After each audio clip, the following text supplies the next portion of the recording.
بسم اللہ الرحمن الرحیم۔ اس ویڈیو میں ہم بات کریں گے وراثت میں خواجہ سرا کے حصے پر۔ دیکھیں، بات یہ ہے کہ جس طریقے سے اسلام میں مرد کا حصہ جو ہے وہ مقرر کیا گیا ہے، اسی طریقے سے عورت کا حصہ جو ہے وہ مقرر کیا گیا ہے، اور ایسے ہی جو خواجہ سرا ہے ان کا حصہ بھی جو ہے وہ مقرر کر دیا گیا ہے۔ حضرت علی کرم اللہ وجہ الکریم سے پوچھا گیا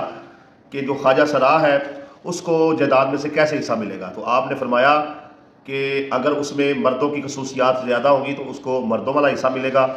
اگر عورتوں کی زیادہ ہوں گی تو اس کو عورتوں والا حصہ ملے گا۔ کسی نے کہا یا علی مزید وضاحت فرما دیجیے، تو آپ نے فرمایا کہ ایک عادل شخص کو مقرر کیا جائے جو اس کے پیشاب کی دھار دیکھے، اگر وہ مردوں کی طرح ہو تو اس کو مردوں والا حصہ دیا جائے گا، اگر عورتوں کی طرح ہو تو اس کو عورتوں والا حصہ دیا جائے گا۔ دیکھیں، کل ایک ویڈیو میں دیکھ رہا تھا، کھاریاں کا حادثہ جو ہے وہ آپ کے سامنے ہے، جہاں خواجہ سراؤں کا الزام ہے کہ پولیس والوں نے ہمیں چھیڑا، جس پر جھگڑا بھی ہوا اور سارا معاملہ آپ کے علم میں ہے۔ تو خواجہ سرا انٹرویو دیتے ہوئے یہ بات کہتا ہے کہ مجھے پولیس والے نے پیچھے سے آ کے جو ہے وہ نازیبا طریقے سے چھیڑا، حرکت کی، تو میں نے سوچا کہ ہمیں ایسے چھیڑتے ہی رہتے ہیں۔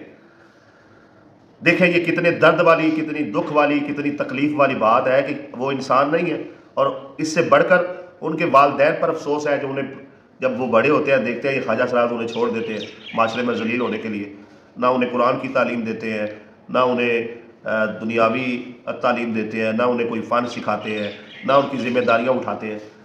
مجموعی طور پر یہ پوری پاکستانی قوم کا مسئلہ ہے کہ وہ بچہ خواجہ سرا ہونے پر اس کی تعلیم و تربیت کا خیال بہت کم کرتے ہیں، اور جو کرتے ہیں میں نے دیکھا ہے عام انسانوں سے بڑھ کر جو ہے وہ خواجہ سرا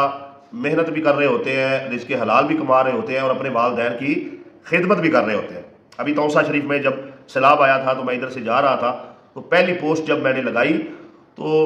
یقین جانے کہ سیلاب زدگان کے لیے جو سب سے پہلے امداد لے کر میرے گھر پہنچے تھے وہ دو خواجہ سرا تھے، ٹھیک ہے نا۔ تو بات یہ ہے خود کو بدلنے کی ضرورت ہے، سوچ بدلنے کی ضرورت ہے، انہیں بھی عزت دیں، انہیں بھی تعلیم دیں، انہیں بھی فن سکھائیں، ان کو بھی برابر کی جو ہے عزت ملنی چاہیے، انہیں بھی جینے کا حق ہے۔ کتنی یہ انسانیت اور اخلاق سے گری ہوئی بات ہے کہ خواجہ سرا یہ کہے کہ ہمیں تو لوگ اس طریقے سے چھیڑتے ہی رہتے ہیں، ٹھیک ہے نا جی۔ تو ہم نے اللہ کی اس مخلوق کو جو ہے وہ الگ سا ان کا ایک ذہن میں معیار بنا لیا ہوا ہے، اور ہم لوگ انہیں ذلیل کر کر کے، انہیں تنگ کر کر کے مجبور کر دیتے ہیں کہ یہ اسی طریقے سے زندگی جئیں جیسے معاشرہ چاہتا ہے۔ خدا را خود کو بدلیے اور خود بھی اچھے سے زندگی گزاریں اور دوسروں کو بھی گزارنے دیں۔